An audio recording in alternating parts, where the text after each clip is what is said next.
suis Gilles-Marie Vallet, pédopsychiatre. Je vais vous parler du développement du nourrisson à l'âge de 5 mois. À 5 mois, votre bébé pèse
son pouce et son index. C'est ce qu'on appelle la pince digitale, qui est propre à l'espèce humaine et au grand singe. Aucun autre animal ne l'a, et c'est probablement quelque chose qui a beaucoup servi au développement intellectuel et à l'habileté de ces espèces. Autre mouvement que lui permet le développement de sa motricité fine, c'est de pouvoir tourner sa main alternativement, paume vers le haut, paume vers le bas, et finalement de faire les marionnettes. Ça lui permettra bien sûr de jouer, mais également de mieux observer les objets quand il les saisira. Enfin, sa coordination oculo-manuelle, c'est-à-dire celle qui relie l'œil à la main, est bien meilleure et elle lui permet de saisir plus facilement les objets qu'il repère et qui pourraient l'intéresser. La précision de ses gestes n'est pas encore parfaite, mais elle est suffisante d'abord pour explorer son corps et puis pour porter des objets à sa bouche pour saisir ce pied qui lui paraît insaisissable. C'est d'autant plus important dans son développement affectif que ça lui permet de prendre vraiment conscience maintenant qu'il est un individu à part entière et que son corps est différent du corps de sa maman ou de son papa, de l'adulte qui prend généralement soin de lui. Ce sentiment d'être un individu à part entière, indépendant de la seule volonté de ce parent, prend aussi naissance dans ces petits moments, ces petits délais entre le moment où l'enfant se manifeste pour attirer l'attention du parent ou pour réclamer quelque chose, et celui où le parent répond à sa demande.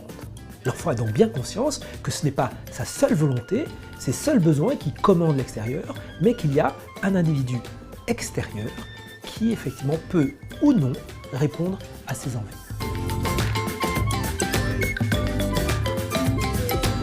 Son langage poursuit son évolution. Il babille toujours, mais avec beaucoup plus de syllabes à son vocabulaire, ce qui lui permet d'exprimer plus d'émotions, et notamment son mécontentement. Il essaye de reproduire les sons que vous prononcez. Comme dans le même temps, il est d'autant plus sensible au chant, il va essayer de moduler sa voix pour en imiter la mélodie. En somme, Le développement de son langage, à cet âge, passe beaucoup par l'imitation. Alors, l'imitation bien sûr de votre voix, mais également de toutes les mimiques ou les grimaces que vous pourriez faire. Et il prend vraiment beaucoup de plaisir à ça. Enfin, à 5 mois, la plupart des enfants reconnaissent leur prénom et réagissent quand on les appelle. J'espère que cette vidéo vous a été utile et à très bientôt sur Doctissimo Moment.